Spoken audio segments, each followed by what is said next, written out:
I would like to take a moment to inform our viewers that we at WION have taken a conscious call to not show some of the images emerging from the blast site. There are a lot of images, and we believe that there should be some dignity in death, now, which is why we have chosen to not show them on our screens. At least 90 Afghan civilians and 13 US troops have been killed in a suicide bomb attack outside Kabul airport. Reports say that at least 28 people who died in the explosion were Taliban members. The Islamic State, Khorasan, has taken responsibility for the attack. The disturbing visuals of dead bodies being piled up, the injured being taken to the hospital, have been coming in from Kabul. Now, the blast comes just days ahead of the August 31st deadline, when the US is supposed to conclude its evacuation operations. The attack marks a deadly escalation of the crisis that has been unfolding at the Kabul airport since the Taliban took control. Media reports say that the bombers were able to penetrate all security fortifications. At least 2 bombs were detonated. The attack has fueled urgency for the foreign troops to airlift as many people out of Afghanistan as they can. People who are waiting to be evacuated outside the airport are in a state of shock. A graphic video shared on social media platforms showed dead bodies lying in a canal adjacent to the airport. Wounded people in blood-soaked clothes were ferried away in wheelbarrows. Survivors desperately shouted for help as they tried to look for their loved ones. Just yesterday, many Afghans were seen standing knee-deep in sewage water, waiting for their turn to enter the airport. After a few hours of the attack, crowds began to gather as the deadline to complete the evacuation is closing in. Locals have told reporters on the ground that the first explosion led to total panic. The Taliban reportedly started firing into the air to disperse the crowd. Now, WION correspondent Anas Malik, who has been relentlessly reporting from the Hamid Karzai International Airport, has sent us more information on the series of events.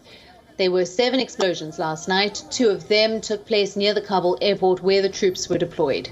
The US has said that both of the blasts were suicide bombings carried out by the Islamic State.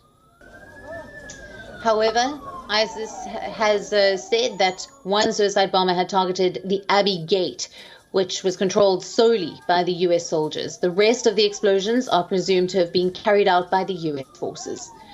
Now, these were controlled explosions aimed at blowing up equipment. In recent years, the Islamic State has launched various terror attacks. The outfit has massacred civilians at mosques, shrines, and even hospitals. The Islamic State's Khorasan chapter and the Taliban are both hardline Sunni terrorists. The group has especially targeted Muslims from other sects, including Shia.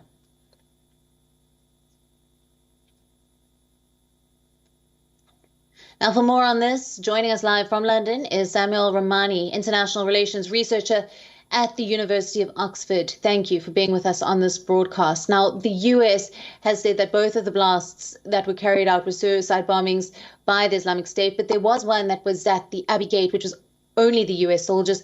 What do we make of these horrific attacks? Well, the ISIS-K threat in and around Kabul airport has been growing for some time. So about 5 days ago, there was a senior U.S. defense official warned that the evacuations could be accompanied by an ISIS-K attack. Over the past 24 hours, those warnings got more and more intense. So the fact that there was an ISIS-K attack on the evacuation site is not wholly surprising. So it's a really unfortunate development, but maybe unfortunately a sign of things to come. Right. Now, of course, the attack has fueled the urgency for the foreign troops to airlift as many people out of Afghanistan as they can. What is the latest in terms of the evacuation process, especially considering the looming deadline of August the 31st? Well, there were a lot of concerns and there were a lot of rumors that this would mark the end of the evacuation process, that it would be simply too dangerous for the airport to be used in such a capacity, and that other ways would have to be found. For example, striking some kind of a deal with the Taliban to let certain foreigners out. But it appears as if, contrary to those doomsday expectations, the evacuations are still proceeding in the U.S. and in Europe. So we have to see how they work out. But it looks as if they're still trying to get as many people out as possible by August 31st. Right, and UK Prime Minister Boris Johnson has discussed the possibility of an extension considering the situation with the attacks. Have we got any more information on that? So that is still in deliberation.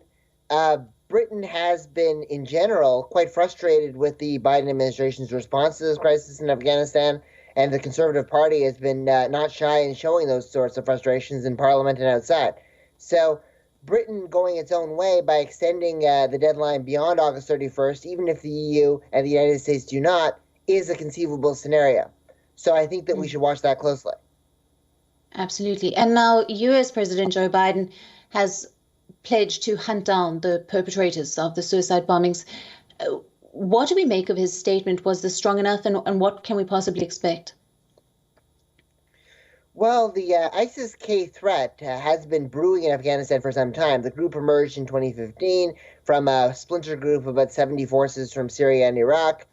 They did receive a major attack in 2017, with the mother of all bombs attack that killed 92 militants, including allegedly some senior leadership.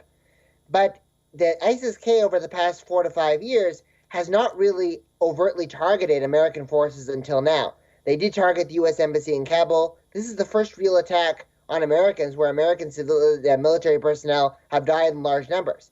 So in some ways, it's an unprecedented test that requires an unprecedented response. It remains to be seen how the Biden administration responds to that. It could be a surgical airstrike, much like the one that was done by Trump in April of 2017, and he eviscerates some of the leadership. Or it could be more of a long-term over-the-horizon approach where they guard against future threats and launch selective targets over the course of time. I would be inclined towards the latter, given the rhetoric from the Pentagon, over-the-horizon approach against ISIS with more sporadic preemptive attacks. Simon, thank you very much for your inputs and valuable insights there. WION, now available in your country. Download the app now. Get all the news on the move.